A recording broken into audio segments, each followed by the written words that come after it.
لا حول ولا قوة إلا بالله العلي العظيم.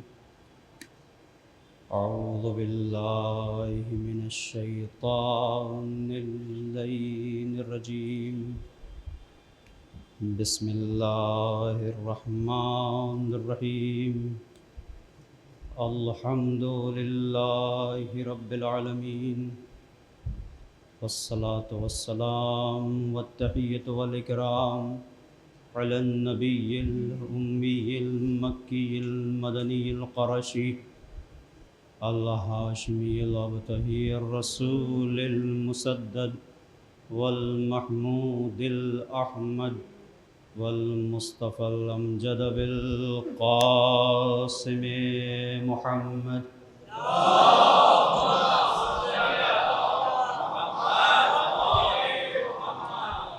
وعلى آله الطيبين الطاهرين المعصومين المظلومين، لا سيما بقية الله الأعظم في الأرضين، ولعنة الله على أعدائهم أجمعين من ليلنا هذا إلى قيام يوم الدين.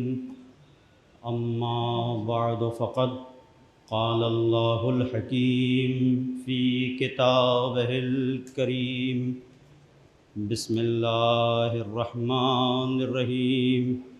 يا أيها الذين آمنوا استجيبوا لله وللرسول إذا دعاكم لما يحييكم، واعلموا أن الله يحول بين المرء وقلبه وأنه إليه تحشرون.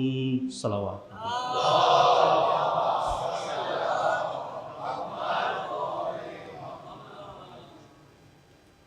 عزاداران مظلوم کربلا،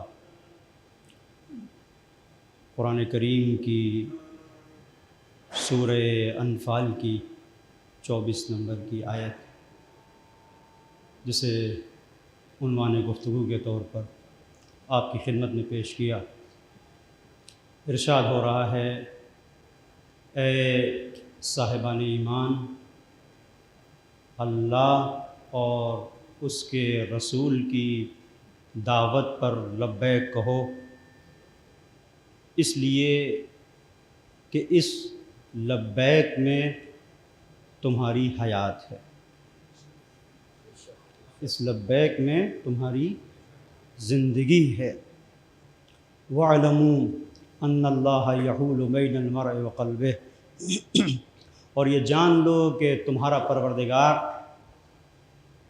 تمہارے اور تمہارے دل کے درمیان حائل ہے۔ یعنی کوئی تصور جو تمہارے ذہن میں آتا ہے، تمہارے وجود سے اس تصور کے آنے کے بعد کوئی کام بعد میں عمل میں آتا ہے، تمہارے رب کو پہلے پتہ چل جاتا ہے۔ وَاعْلَمُوا أَنَّ اللَّهَ يَحُولُ بَيْنَ الْمَرْءِ وَقَلْبِهِ وَأَنَّهُ إِلَيْهِ تُحْشَرُونَ، اور یہ جان لو کہ تم سب اسی کی بارگاہ میں پلٹا دیے جاؤ گے جو تم سے رگ گردن سے زیادہ قریب ہے، اسی کی بارگاہ میں۔ لہٰذا وہ جب پکارے، وہ جب بلائے، تو زندگی کی کتنی ہی مصروفیتیں کیوں نہ ہوں، چونکہ وہ تمہارے ذہن کے خیالات کو وجود میں آنے سے پہلے پڑھ لیتا ہے، وہ تمہاری فکر کو جانتا ہے، وہ تمہارے خیال سے واقف ہے۔ تو زندگی کی کتنی بھی مصروفیت کیوں نہ ہو، جب وہ پکارے تو اس کی طرف دوڑو، اس لیے کہ اس دوڑنے میں تمہاری حیات ہے۔ جب وہ آواز دے تو لبیک کہو، اس لبیک میں تمہاری زندگی ہے۔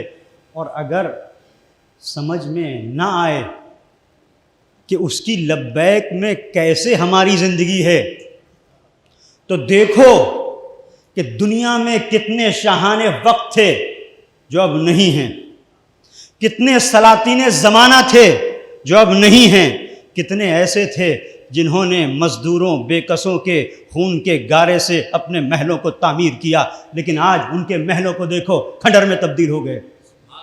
اور کتنے ایسے لوگ تھے جنہوں نے اپنی زندگی کے لیے دوسروں کو موت کے گھاٹ اتار دیا، لیکن آج دیکھو، تلاش کرو، کوئی زندگی کا نام و نشان ان کی ملتا ہے؟ کہیں کچھ نہیں ملتا۔ اگر کچھ ہے بھی تو عبرت ہے، میوزیم کی زینت بنا ہوا۔ یہ کون لوگ تھے جنہوں نے اپنی زندگی کو بچانے کے لیے دوسروں کو موت کے گھاٹ اتار دیا، جنہوں نے اپنی زندگی کو باقی رکھنے کے لیے دوسروں کا قتل عام کیا؟ لیکن دیکھو اس ذات کو جس نے خدا کی آواز پر لبیک کہا۔ 61 ہجری کا واقعہ 1400 سال پہلے تھا، لیکن حسین جیسے کل زندہ تھے آج بھی زندہ ہے۔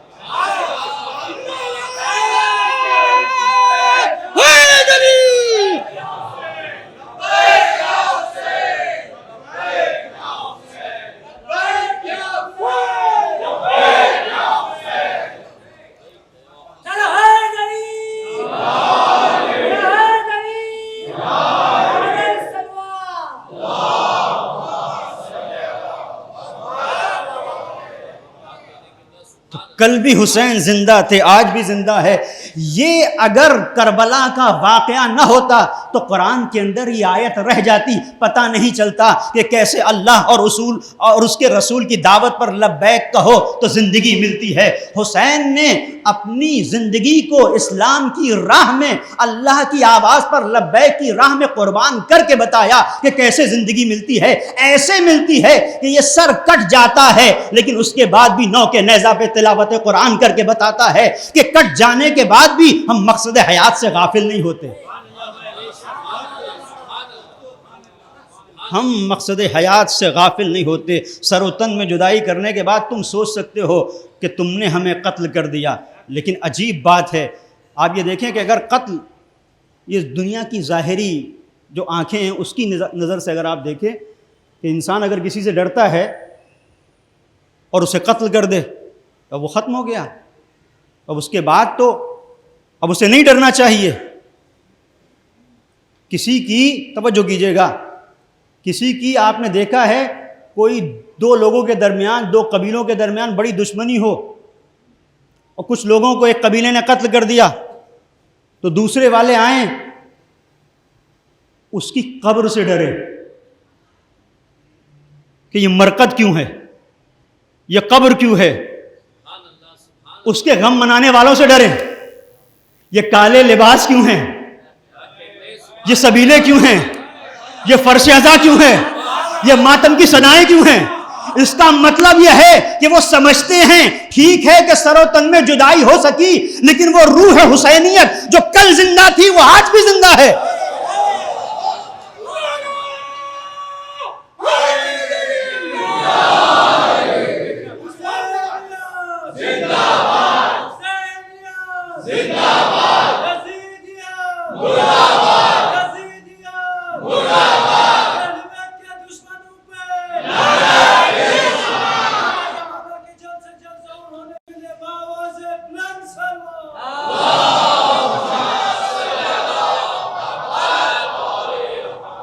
تو عزیزوں، یہ جو ہم لبیک یا حسین کہتے ہیں، یہ لبیک یا حسین نہیں ہے، یزیدیت کے منہ پہ زوردار تماچا ہے۔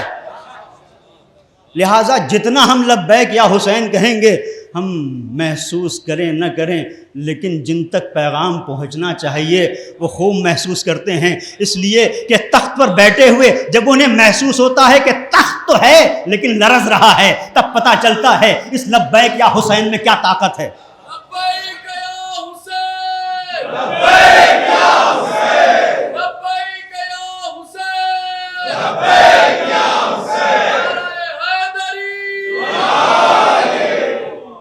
اور یہ عجیب اس عزاداری کا ایک معجزہ ہے، ایک معجزہ ہے۔ جس طریقے سے کل یزید حسین سے خائف تھا، حسین سے ڈر رہا تھا، اگر ڈر نہ ہوتا تو بیعت کا مطالبہ کیوں کرتا؟ تو جس طریقے سے کل حسین سے ڈر رہا تھا، آج ایک یزیدی ٹولہ ان حسینیوں سے ڈر رہا ہے۔ اس کا مطلب یہ ہے کہ یہ عزاداری ہمیں درسگاہ کربلا سے متصل کر رہی ہے، اور اگر دشمن نہ ڈرے تو سوچنے کی بات ہے، دشمن نہ ڈرے تو سوچنے کی بات ہے۔ اس لیے کہ حسینیت کا امتیاز یہی ہے کہ یہ حسینیت شعور دیتی ہے کہ ہر دور کے یزید کو بے نقاب کرو۔ یہ جو سید الشہداء نے آواز دی، مثلی لا یبایع مثلا، مجھ جیسا تجھ جیسے کی بیعت نہیں کر سکتا، تو اس کا مطلب یہ ہے کہ حسین آواز دے رہے ہیں کہ ٹھیک ہے سن 61 ہجری میں میرا سر تن سے جدا ہو گیا، لیکن یہ یاد رکھو میں ایک ایسے سلسلے شہادت کو چھوڑ کے جا رہا ہوں جو رہتی دنیا تک دین محمد کی حفاظت کرے گا۔ اور اسی لیے یہ موضوع بہت اہم ہے، محبت حسین سے لبیک یا حسین تک۔ یہ جو عنوان گفتگو ہے اس عشرے کے دوران، محبت حسین سے لبیک یا حسین تک، پوری توجہ کیجیے گا۔ یزیدیت کی تباہی محبت حسین سے شروع ہوتی ہے۔ لبیک یا حسین پر پتہ نہیں چلتا کہ یزیدیت کہاں تھی، کہا اگر دیکھنا ہے تو حسین کو دیکھو، حسین کے جذبوں کو اگر دیکھنا ہے شہدائے کربلا میں دیکھو۔ یہ شہدائے کربلا کا جو جذبہ تھا محبت حسین کے ساتھ ساتھ لبیک یا حسین کے معیت میں کس طریقے سے نکلے کہ ہمارے وجود کے اندر صرف حسین کا عشق نہیں ہے، صرف محبت حسین نہیں ہے، اس محبت حسین کے ساتھ جو جذبہ انگڑائی لے رہا ہے وہ لبیک یا حسین کا ہے۔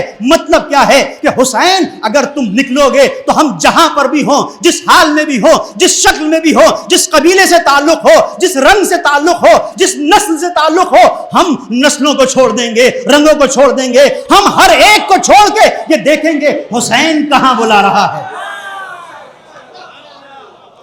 حسین کہاں بلا رہا ہے، اور ہم حسین دیکھیں گے کہ تم کہاں ہو، ہمارا قبلہ حسین ہوگا۔ توجہ کیجئے گا، لبیک یا حسین ہمیں بتاتا ہے شعور ولایت پیدا کرو۔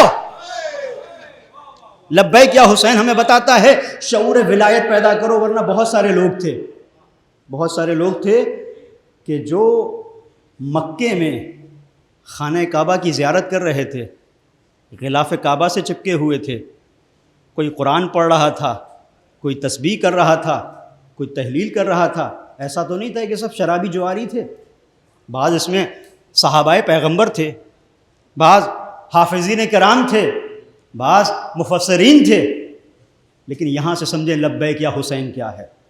ان میں سے بہت سے ایسے تھے جو سید الشہداء سے محبت کرتے تھے اور بے پناہ محبت کرتے تھے۔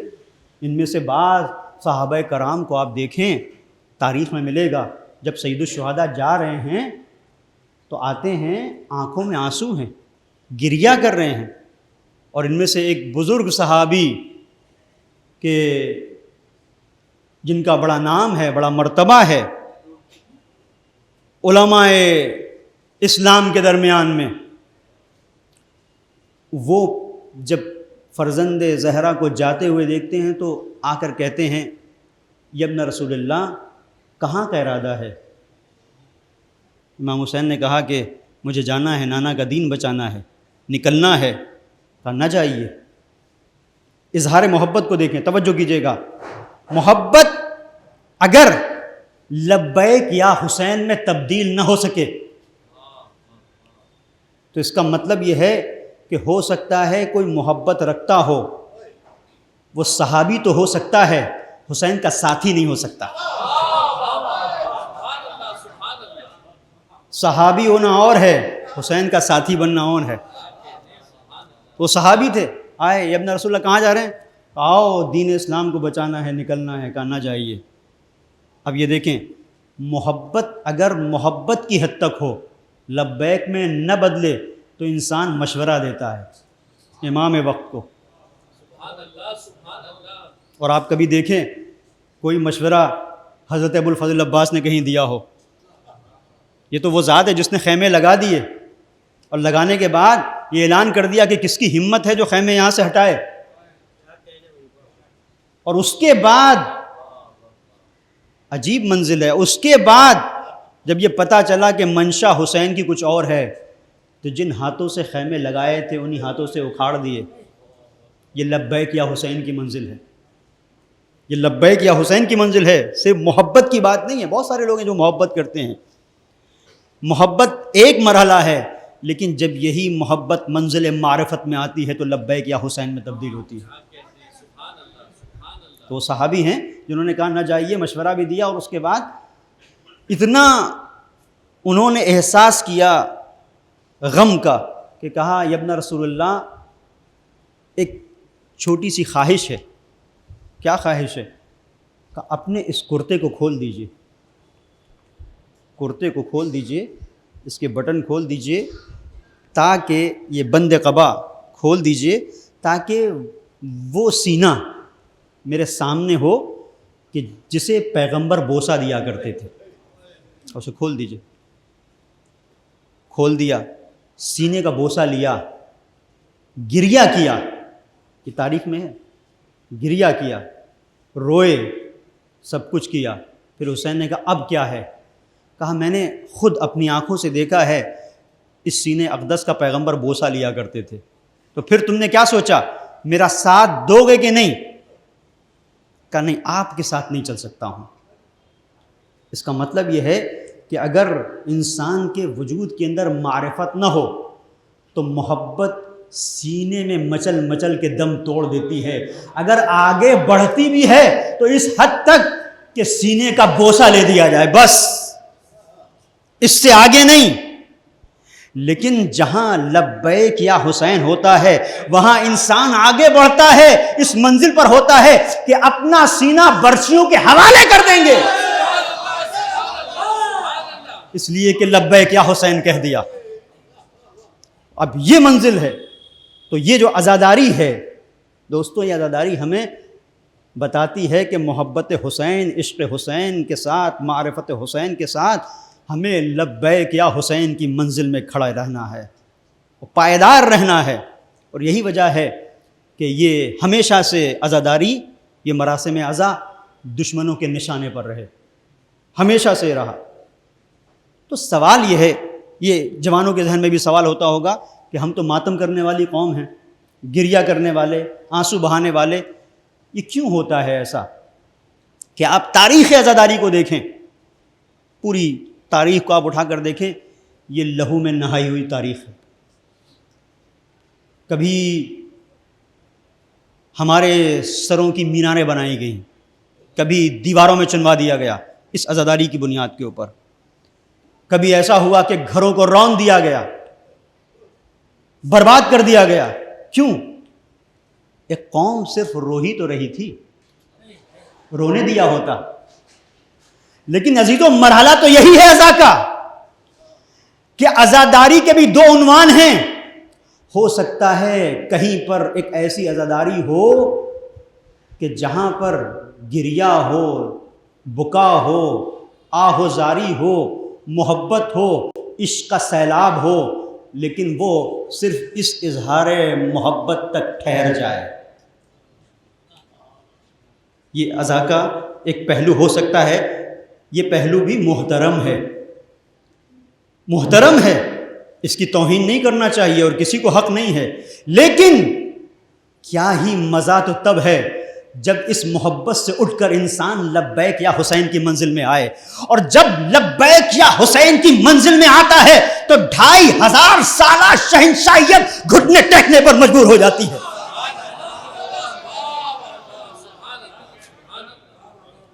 یہ طاقت لبیک یا حسین کی ہے کہ فقیہ ہوتے ہوئے ایک شخصیت جسے روح اللہ کہا گیا، وہ آواز دیتی ہے میں اس انقلاب کے لانے میں کامیاب نہ ہوتا اگر یہ آہیں نہ ہوتی، یہ سسکیاں نہ ہوتی، یہ عزاداری نہ ہوتی. اس کا مطلب یہ ہے کہ اس عزا کی طاقت کو پہچانو، اس عزا کی طاقت کو پہچانو. اور ہم پہچانے نہ پہچانے دشمن پہچانتا ہے، عزا کی طاقت کو بھی پہچانتا ہے اور لبیک کی طاقت کو بھی پہچانتا ہے۔ اسی لیے آپ دیکھیں یہ اتنا زیادہ اس عزا کے خلاف پروپیگنڈا کیوں؟ اسے آپ محسوس کریں، کبھی آپ سوچیں کیوں؟ اس لیے کہ دشمن جانتا ہے اس عزا کا تعلق کربلا سے ہے، اور کربلا وہ میدان ہے جسے طاقت کے بل پر جیتا نہیں جا سکتا۔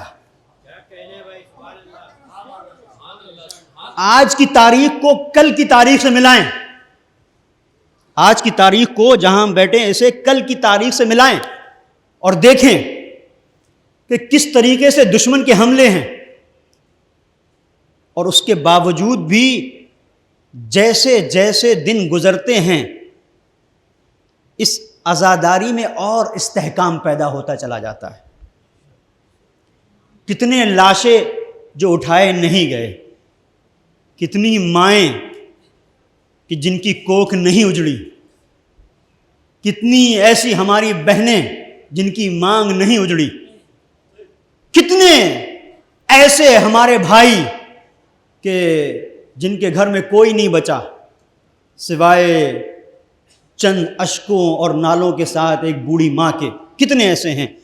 لیکن یہ مراسم عزا پر حملہ کرنے والے، یہ اپنے وجود کو ان عاشقان حیدر کرار کے درمیان آ کر ختم کر لینے والے کہ اپنے وجود کو بھی ختم کریں گے، انہیں بھی ختم کریں گے، ان سے پوچھو کہ ان کی کوششیں کبھی کامیاب ہو سکیں؟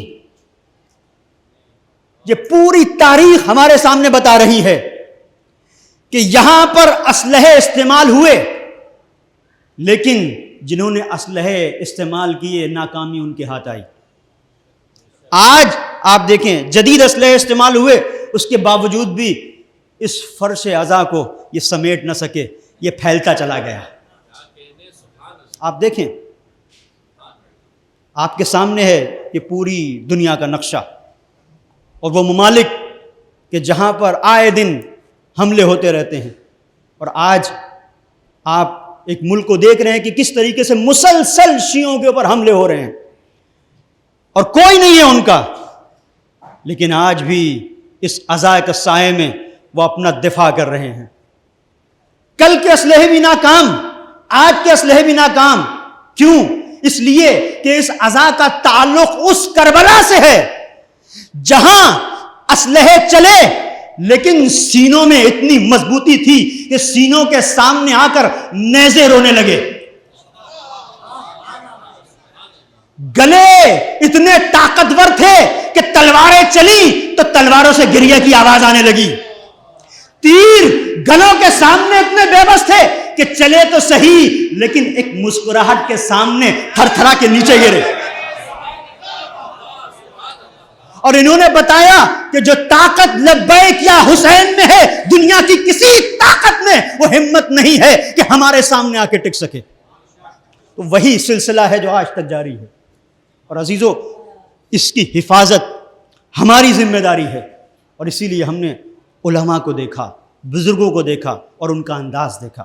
انداز کیا تھا آپ دیکھیں، علامہ طباطبائی صاحب تفسیر المیزان، ان کے سلسلے سے ملتا ہے کہ خاص طور پر جب محرم آتا تھا سارے کاموں کو چھوڑ دیتے تھے، عزائے سید الشہداء کے دن آ گئے، اپنے آپ کو وقف کر دیتے تھے سید الشہداء کے لیے۔ عجیب منزل ہے، اس سے پہچانیں، اپنے مرتبے کو بھی پہچانیں کہ ہم کہاں ہیں اور کس عظیم بارگاہ میں ہمیں بلایا گیا ہے، دعوت دی گئی ہے۔ اسے ذرا محسوس کریں۔ علامہ طباطبائی، ہمارے جوان اگر واقف نہ ہوں سرچ کریں، دیکھیں، تلاش کریں یہ کون سی شخصیت ہے، عظیم شخصیت جس نے تفسیر المیزان جیسی عظیم المرتبت کتاب لکھی۔ عرفان اور فلسفے میں کوئی ثانی نہیں تھا، لیکن عجیب منزل ہے۔ سید الشہداء کی بارگاہ میں خاضع تھے، یعنی بتا رہے تھے چاہے فلسفہ ہو، عرفان ہو، حکمت ہو، تفسیر ہو، حدیث ہو، فقہ ہو، کسی بھی منزل پر کہیں تم بلندی پر پہنچ ہی نہیں سکتے جب تک کہ بارگاہ حسین میں اپنے سر کو جھکا نہ دو۔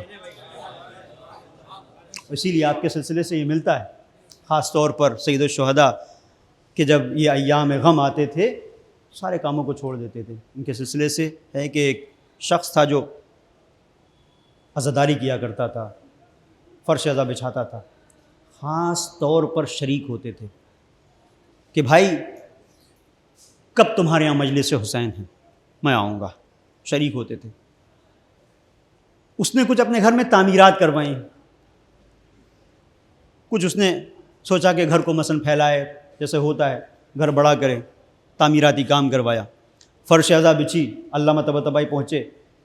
عام طور پر جہاں مجلس ہوتی تھی وہاں نہیں بٹھایا، بڑا گھر ہو چکا تھا تو جو اچھی جگہ تھی وہاں بٹھایا، یہ آپ کے لیے یہ جگہ ہے، وہاں بیٹھے، فرش عزا بچھا، مجلس ہوئی، اور اس دوران کسی ایک خاص طرف آپ کی نظر تھی۔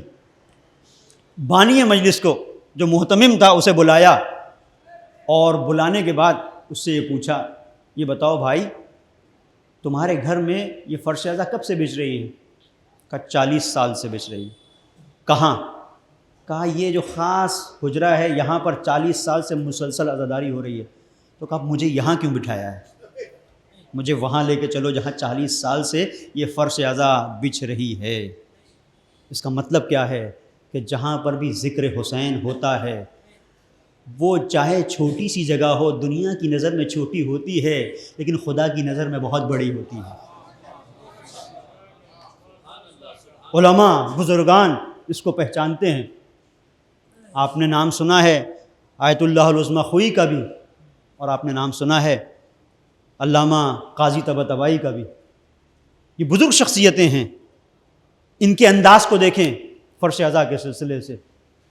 آغا خوئی نقل کرتے ہیں، عظیم مرجع خود بیان کرتے ہیں کہ اس طرح سے میرے استاد قاضی طباطبائی مراسم عزا کا اہتمام کرتے تھے، مجالس عزا میں شرکت کرتے تھے اس انداز سے، خلوص کے ساتھ۔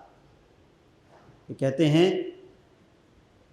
جو عزادار آیا کرتے تھے مراسم عزا میں شرکت کے لیے فرش عزا پر، ان کی جہاں جوتیاں رکھی جاتی تھی وہاں یہ عارف شخصیت جسے قاضی طباطبائی کہا گیا ہے یہ بیٹھ جاتے تھے۔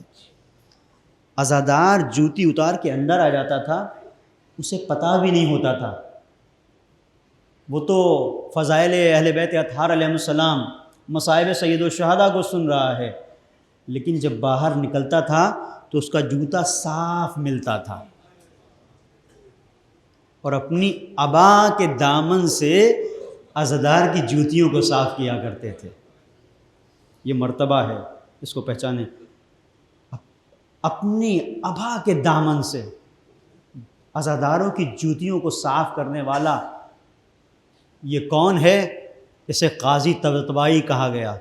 یہ علماء سیر و سلوک کے رہنما ہیں، اور آیت اللہ خوئی کہتے ہیں کہ میں اس ڈر سے کہ کہیں ایسا نہ ہو، اس خوف سے کہ کہیں ایسا نہ ہو کہ میں جوتیاں اتار دوں اور میری جوتیوں کو یہ میرا استاد اپنی عبا سے صاف کرے، کہیں ایسا نہ ہو، اس لیے میں اپنی جوتیوں کو اپنے بغل میں رکھ کر آگے بڑھ جایا کرتا تھا کہ کہیں استاد ایسا نہ ہو کہ یہ صاف کریں اور مجھے خفت محسوس ہو۔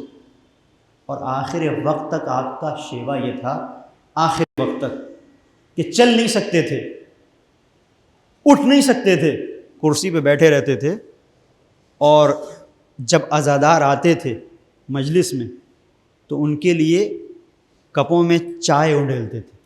کسی نے کہا حضور چائے دینے کے لیے بہت سارے لوگ ہیں، ہم جوان موجود ہیں، ہم دے دیں گے، آپ بیٹھیے، آپ کا مرتبہ کچھ اور ہے۔ کہتے تھے نہیں، جب تک طاقت تھی جوتیاں صاف کرتا رہا، جب تک طاقت تھی اپنے ہاتھوں سے چائے پلائی۔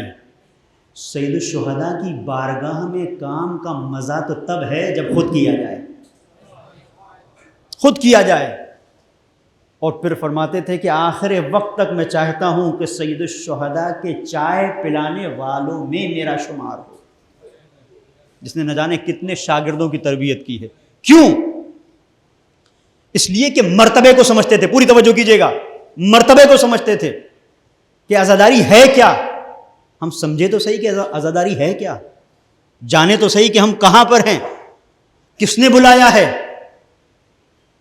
یہ کس کی آواز پر لبیک ہے، اس کو سمجھے تو صحیح، یوں ہی نہیں آ گئے، یہ کسی نے ہمارے دل کو اپنے قبضے میں لیا، اور اس کے بعد اب ہمارا وجود ہمارے ہاتھ میں نہیں ہے۔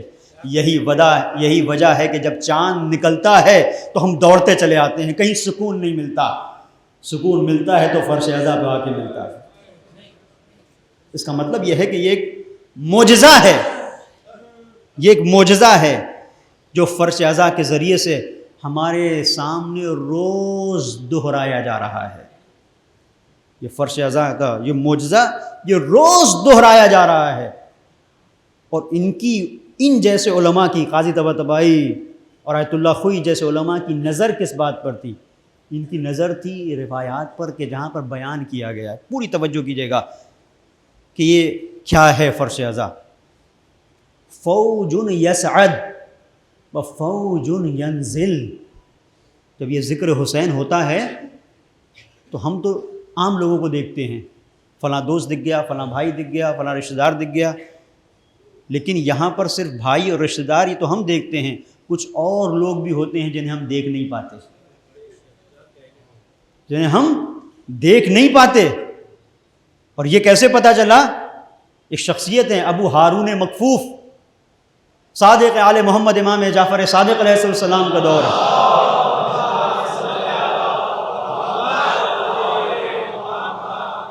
ابو ہارون تم نے مرثیہ کہا ہے؟ کہ مولا مرثیے کے کچھ بند ہیں، کہ سناؤ۔ سنانے کے لیے آماد ہو، کہ ٹھہرو، پردہ ڈالا، کہ خواتین بھی، اہل حرم بھی سنیں گی، مرثیہ پڑھو۔ یہ اہتمام صادق آل محمد کی جانب سے۔ اور اس کے بعد جب مجلس شروع ہوئی اور لوگوں کا آمد و رفت آنا شروع ہوا، لوگ آنے لگے، اور جس جگہ پر مجلس ہو رہی تھی وہ جگہ بھر گئی، تل دھرنے کو جگہ نہیں رہ گئی، تو ابو ہارون نے بھی محسوس کیا کہ بہت اچھی مجلس ہو گئی، خوب گریا ہوا۔ اور جب مجلس ختم ہوئی، امام کی بارگاہ میں آئے، امام سے ہاتھوں کو ملایا اور کہا مولا آج تو بہت لوگ آئے۔ مولا نے جواب دیا ہارون تم نے صرف لوگوں کو دیکھا، جتنی تعداد لوگوں کی تھی اس سے زیادہ تعداد ملائک کی تھی۔ تو عزیزو سوچو کہ جس فرش اعضاء پر ملائک آتے ہو، اس کا مرتبہ کیا ہے، اس کی منزل کیا ہے؟ توجہ کیجئے گا، بہت اہم مرحلہ ہے۔ فوج ینزل و فوج یصعد، ایک فوج آسمان سے آتی ہے ملائک کی، دوسری جاتی ہے۔ اور روایت میں یہاں تک ہے کہ بعض مقامات پر جب فرش اعضاء بچتی ہے اور مجلس ہو جاتی ہے، اور اگر ملائک تاخیر سے آتے ہیں تو اب تو مجلس ہو چکی، ان کو واپس چلا جانا چاہیے کہ مجلس ہو گئی، نہیں، آتے ہیں جس جگہ مجلس ہوئی ہو اس جگہ کی، اس بارگاہ کی دیواروں سے اپنے آپ کو مس کرتے ہیں، ان دیواروں سے مس کرتے ہیں۔ اور پھر یہ روایت آپ کی خدمت میں عرض کر رہا ہوں کہ جب کچھ ملائک نیچے سے اوپر جا رہے ہیں اور کچھ اوپر سے نیچے آ رہے ہیں کہ فرش اعضاء پر آئیں، تو وہ ان ملائک سے جو فرش اعضاء سے اوپر کی طرف جاتے ہیں ان سے کہتے ہیں کہ تم کہاں سے آ رہے ہو، کس جگہ سے آ رہے ہو؟ کہا فرش اعضاء سے آ رہے ہیں۔ تو کہتے ہیں انا، اب عجیب منزل ہے، نشم منکم رائحۃ ما لا نشم من غیرکم۔ پوری توجہ کیجیے گا۔ اب یہ ملائک کہتے ہیں جو آسمان سے نازل ہو رہے ہیں ان لوگوں سے جو زمین سے مجلس کے بعد اوپر جاتے ہیں، ان سے کہتے ہیں کہ ہم تمہارے وجود سے ایسی خوشبو محسوس کر رہے ہیں جو خوشبو ہم نے کبھی محسوس نہ کی۔ کیا مرتبہ ہے، جو خوشبو ہم نے کبھی، اب آپ دیکھیں سوچیں کہ بہشت کیا ہے، جنت کیا ہے۔ جنت میں ہر طرح کی نعمتیں ہیں۔ اگر آپ کسی بھی نعمت کا تصور کریں اور سوچیں کہ بہشت میں نہیں ہوگی تو اس کا مطلب یہ ہے کہ آپ نے بہشت کو پہچانا نہیں۔ ہر نعمت مما یشتہون، جو بھی انسان چاہے گا وہ بہشت میں ملے گا. تو اس کا مطلب جب ہر نعمت ملے گا تو نعمتوں میں خوشبو بھی ہے. اور یہ ملائک کہاں رہتے ہیں؟ یہ بہشت میں رہتے ہیں. تو بہشت میں رہتے ہیں تو یہ کیسے کہہ رہے ہیں کہ تم جہاں سے آ رہے ہو تو وہاں سے کچھ ایسی خوشبو لے کے آ رہے ہو جسے ہم نے اب تک نہیں سونگا. اس کا مطلب یہ ہے کہ فرش عزا کی خوشبو وہ ہے کہ جس کے بہشتی بھی منتظر رہتے ہیں. اب ایک منزل پوری توجہ کیجیے گا، تو کیا ہے یہ؟ کون سی خوشبو ہے؟ یہ خوشبو طہارت کی خوشبو ہے.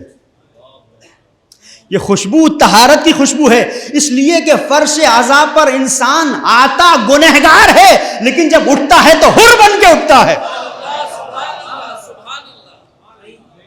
جب حر بن کے اٹھتا ہے تو جو پاکیزگی کی خوشبو ہے، جو طہارت کی خوشبو ہے، اسے محسوس کرتے ہیں. یہ معنوی خوشبو ہے اور اس کی خوشبو الگ ہوتی ہے.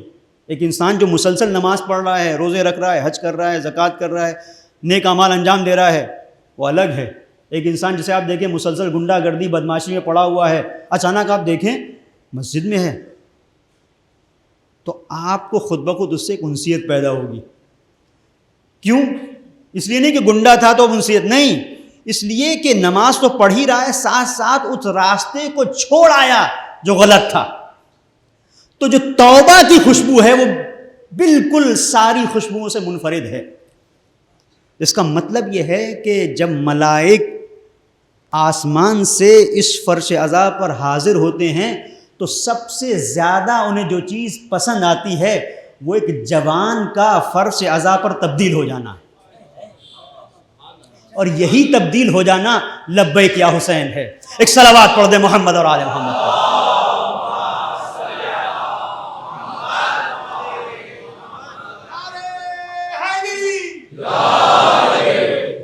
یہی تبدیل ہو جانا یہ لبیک یا حسین ہے. اور اگر ہم اپنی محبت کو سنبھال کر رکھیں، سنوار کر رکھیں، تو یہ محبت ایک مرحلے پر معرفت کے ساتھ جب انگڑائی لے گی تو وہ مرحلہ ہوگا کہ جہاں ہم اپنے دور میں پہچانیں گے کہ آج کے دور کی یزیدیت کہاں پر ہے اور اس سے مقابلہ کیسے کرنا ہے. بھئی یہی ہر دور میں کربلا کی آواز ہے. ہر دور میں کربلا کی آواز یہ ہے کہ اپنے زمانے کے یزید کو پہچانو، اپنے دور کے ظالم کو پہچانو. کوئی پہچانے نہ پہچانے اور پہچانے میں غلطی کرے نہ کرے، لیکن جو واقعی حسینی ہوتا ہے، حقیقت میں جو حسین شناس ہوتا ہے، جو مزاج حسینیت کو پہچانتا ہے، وہ کبھی غلطی نہیں کرتا. بہت حساس مرحلے پر لے کر آ گیا، پوری توجہ کیجیے گا. جو واقعی حسین شناس ہوتا ہے وہ کبھی غلطی نہیں کرتا اور کبھی اداکاروں کی اداکاری میں وہ حسینی مزاج کا سودا نہیں کرتا. میں مثال دے رہا ہوں، بہت حساس مرحلہ ہے، پوری احتیاط کے ساتھ. کتنے ایسے تھے کہ جنہوں نے حسین کی محبت میں سید الشہداء کے عشق میں چونکہ انتظار کر رہے تھے کہ مولا کب آئیں، اس انتظار میں تڑپ تڑپ کر پکار رہے تھے. جذبہ سچائی کا جذبہ تھا. کتنے ایسے تھے کہ جنہوں نے چونکہ مزاج ان کا حسینی نہیں تھا، لبیک یا حسین کی تڑپ کو انہوں نے محسوس نہیں کیا تھا. ظاہری طور پر ایک عشق اور ایک محبت ان کے وجود کے اندر ضرور پائی جاتی تھی، لہذا غلطی کی. اور زمانے کے صفاق، ظالم، جابر حکمراں ابن زیاد کے بہکاوے میں آ کر اس کے ہاتھوں پر بیعت کر لی، یہ سوچ کر کہ یہ حسین ہے. بہت حساس مرحلہ ہے. آپ دیکھیں تاریخ میں کیا کیا تھا ابن زیاد نے. لوگوں میں جب مشہور کر دیا کہ حسین آ رہے ہیں اور حسین پہنچنے والے ہیں تو کیا کیا؟ نقاب ڈال کر اس انداز سے آیا کہ لوگ نعرے لگا رہے ہیں کہ ہاں ہمارا مولا آ گیا. آوازیں بلند ہو رہی ہیں. تو جو آوازیں بلند ہو رہی ہیں اور نعرے لگائے جا رہے ہیں عزیزوں، ان نعروں کے پیچھے، کبھی کھوکھلے نعروں کے پیچھے ایک جوان وہ ہے جو لبیک یا حسین کہتا ہے، اس کے وجود کے اندر اتنا شعور ہے کہ ہر کھوکھلے نعرے کے پیچھے نہیں جاتا، بلکہ وہ احتیاط سے دیکھتا ہے کہیں اس نعرے کے پیچھے وقت کا ابن زیاد تو نہیں ہے. اس لیے کہ ظاہری وضاقتاں اور اپنے آپ کو اس انداز سے ڈھال لینا، یہ یزیدیت کا کام ہے جو نفاق کے پردے میں آتی ہے بہکانے کے لیے. بہت عجیب مرحلہ ہے. آپ سوچئے گا کہ کیوں ایسا ہوا، ایک حساس مرحلہ ہے، کیوں ایسا ہوا. یہ جو اتنے سارے کوفے کے لوگ تھے یہ کیوں جیلوں میں، زندانوں میں نظر آئے؟ اس کی ایک وجہ یہ تھی کہ انہوں نے حقیقت میں مزاج حسینیت کو پہچانا نہیں تھا، اور حقیقت میں محسوس نہیں کیا تھا کہ لبیک یا حسین کب کہنا ہے، کس کی آواز پہ کہنا ہے. لبیک یا حسین کے لیے ضروری ہے کہ سامنے والا حسین صفت تو ہو کم سے کم کہ ہم لبیک یا حسین کہیں. توجہ کیجئے گا، لبیک یا حسین ضروری ہے، لیکن کس کی آواز پر؟ یہ سب کے سب کیا کر رہے تھے؟ اب جملے یہاں پر بڑے سخت ہو جائیں گے، میں نہیں کہنا چاہتا، لیکن آپ یہ دیکھیے کہ لبیک لبیک تو کہہ ہی رہے تھے. کیا سمجھ کے کہہ رہے تھے کہ کون آ گیا؟ سید الشہداء آ گئے. لیکن کس مرحلے پر امتحان ہوا ہے کہ حسین ذہن میں ہے، بیعت ابن زیاد کی ہو رہی ہے، حسین ذہن میں ہے. تو عزیزو، یہ مزاج انسان پہچانے. دشمنوں کا یہ انداز رہا ہے، انہیں پتا ہے کہ اگر یوں میں حملہ کرتا، ابن زیاد جانتا تھا، حملہ کرتا، ان کو اگر پکڑنے کی کوشش کرتا یہ پکڑ میں نہ آتے. ان کو گرفتار کرنے کے لیے جال ڈالنا ضروری ہے، اور یہ فریب کا جال تھا جو ابن زیاد نے بچھایا تھا. کامیاب کیسے ہوا؟ اس لیے کہ اتنے جذباتی لوگ تھے کہ نعروں کے پیچھے چل دیے، یہ بھی نہ سوچا کہ حسین نے جسے اپنا سفیر بنا کے بھیجا ہے کم سے کم اس سے جا کے پوچھ تو لیں. عجیب مرحلہ ہے. تو جب سن 60 ہجری میں اس مرحلے پر ابھی محرم آئے نہیں ہیں، سن 60 ہجری ہے، جناب مسلم جب پہنچے ہیں، تو یہ وہ ذہن میں رکھیے گا کہ جب سن 60 ہجری میں دشمن اپنا جال ڈال کر ان لوگوں کو جو عشق حسینی میں ڈوبے ہوئے ہیں استعمال کر سکتا ہے، کس خطا کی بنیاد کے اوپر؟ اس لیے کہ ان لوگوں نے خطا یہ کی کہ جس نائب کو حسین نے بھیجا تھا اس کے پاس آنے کی زحمت نہیں کی. تو اس کا مطلب یہ ہے کہ آج 1400 سال گزر جانے کے بعد ان کے ہتھ کنڈے اور بھی مضبوط ہو گئے ہیں. لہٰذا آج کے دور میں ہر ایک آواز کو بلند ہونے سے پہلے اپنے آپ کو بچا وہ سکتا ہے جو پہچانے کہ آج کے نائبین امام جنہیں فقہا کہا جاتا ہے، جنہیں مراجع کہا جاتا ہے، ان کا انداز کیا ہے، وہ جس رخ پر جا رہے ہیں وہی شاہراہ حسینیت ہے.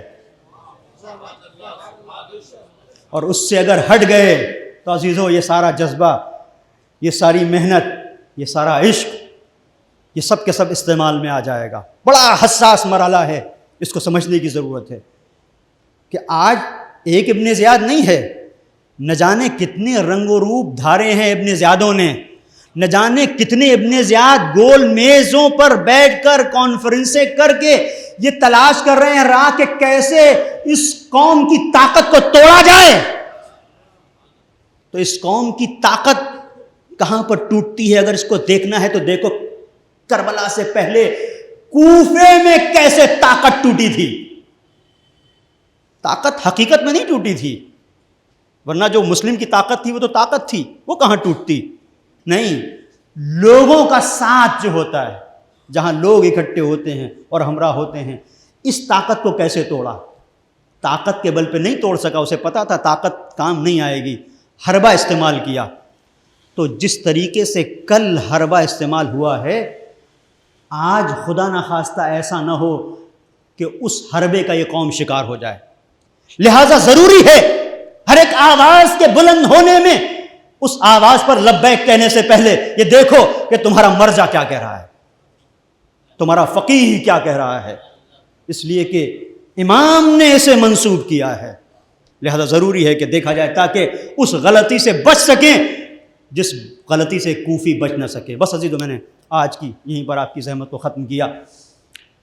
محبت حسین سے لبیک یا حسین تک یہ بڑا شیریں سفر ہے جس کی مٹھاس تم محسوس کرو نہ کرو، لیکن حر نے محسوس کی ہے، حر نے محسوس کی ہے کہ محبت کے ساتھ جب معرفت آئی تو منزل کیا تھی۔ بس عزیزوں، آج یہ پروگرام تھا کہ حضرت امام رؤوف کے مرقد پر جو چادر تھی وہ ہمارے کچھ مومنین وہاں سے لے کے آئے، ان کے تعاون سے وہ یہاں تک پہنچی۔ تو پروگرام یہ تھا کہ اس کی زیارت ہو اور آپ سب اس سے متبرک ہوں، لیکن بارش کی وجہ سے یہ پروگرام ملتوی کیا گیا، کسی اور وقت ہوگا، اور جب ہوگا تو اس کا اعلان کیا جائے گا۔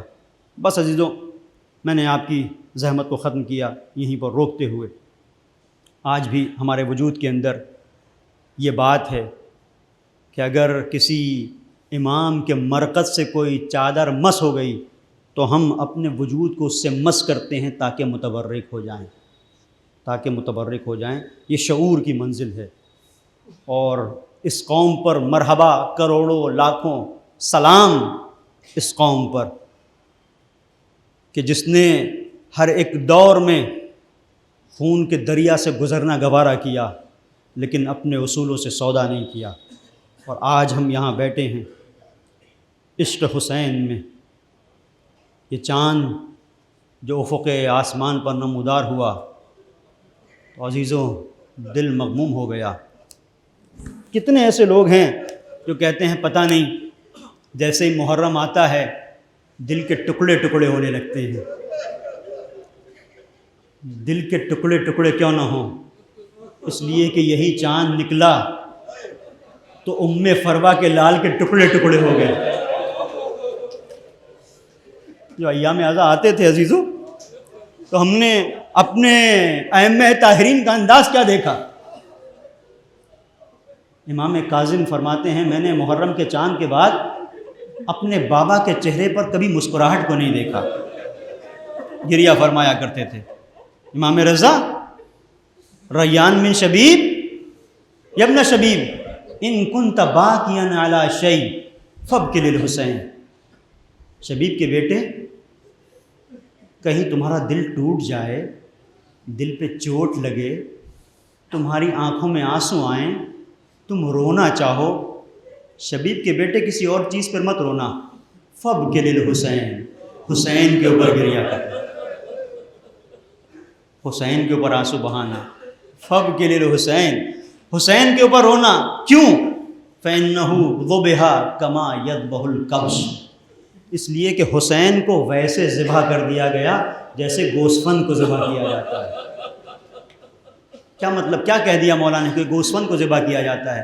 یعنی کہنا یہ چاہا، علماء نے بیان کیا، جب کوئی کسی گوسفند کو، کسی بھیڑ کو ذبح کرتا ہے تو کوئی بھی گزر رہا ہو، کوئی پوچھتا نہیں ہے تم کیا کر رہے ہو، اس لیے یہ گوسفند ہے، اسے ذبح کیا جا رہا ہے، کوئی پوچھتا نہیں۔ اس کا مطلب یہ ہے کہ کہنا یہ چاہتے ہیں مولا کہ حسین کو جب ذبح کیا جا رہا تھا کلمہ گو موجود تھے، قرآن پڑھنے والے موجود تھے، تمام لوگ موجود تھے جنہوں نے دوش رسول پر حسین کو دیکھا تھا، جنہوں نے دیکھا تھا کہ حسین کے لیے رسول نے سجدے کو طول دیا، لیکن کوئی نہیں تھا جو کہتا کہ تم کیا کر رہے ہو، ارے یہ رسول کا نواسا ہے، یہ زہرا کا لال ہے، ارے تم اسے ذبح کر رہے ہو۔ ہاں کوئی تو نہ تھا، ایک بہن تھی جو دیکھ رہی تھی، آواز دے رہی تھی، ایک پسرے ساتھ، ارے تو دیکھ رہا ہے میرا موجایا ذبح ہو رہا ہے۔ ہاتھ اللہ زینبیہ پہ پہنچی، اب جو دیکھا تو کیا دیکھا، والشمر جالس علی صدرے، زینب نے کیسے دیکھا یہ زینب جانے۔ بس عزیزو میں نے زحمت کو ختم کیا۔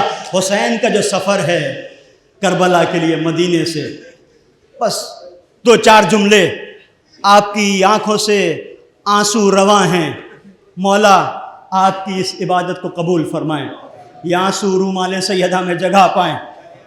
محسوس کیجئے گا بڑی سخت منزل ہے جب حسین نکل رہے۔ ایک روایت میں نے زحمت کو ختم کر دیا، آج محرم کی پہلی شب ہو گئی، آج پہلی شب ہو گئی، پہلی شب ہوئی ہے 1400 سال کے بعد، ہمارا دل ہمارے قابو میں نہیں ہے۔ تو سوچو زینب تو کربلا کی طرف رواں ہے، تو زینب کیسے برداشت کر رہی ہوگی؟ اور حسین تو مدینہ چھوڑ رہے ہیں 28 رجب،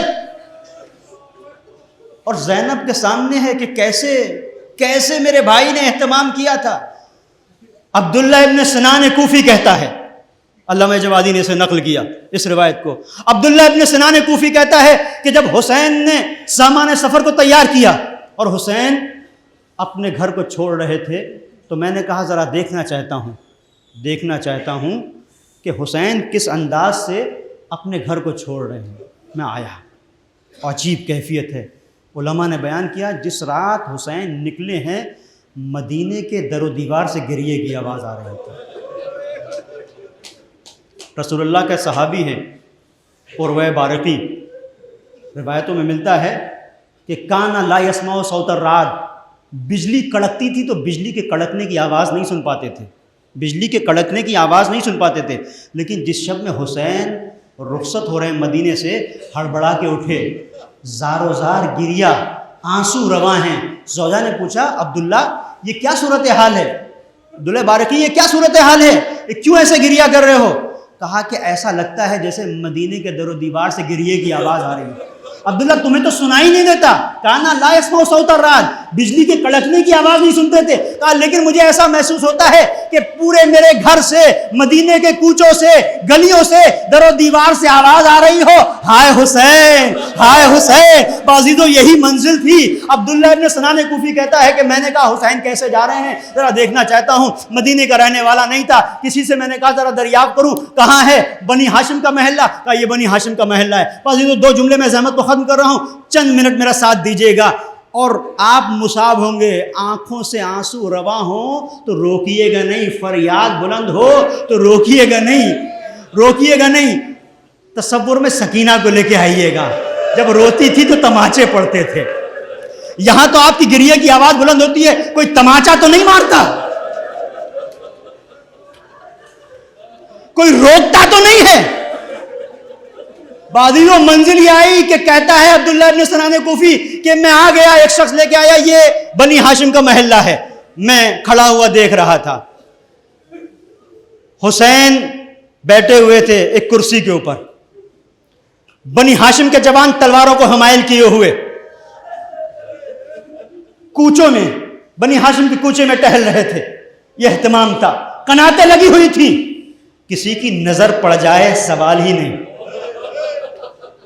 عباس کی سپہ سالاری میں یہ قافلہ نکل رہا ہے مدینے سے، تو ساری سپہ سالاری جب عباس کی ہے تو حکم بھی عباس کا چل رہا ہے، علی اکبر فلاں جگہ کھڑے رہنا، قاسم یہاں پر تمہاری جگہ ہے، اور محمد تم یہاں پر رہو گے۔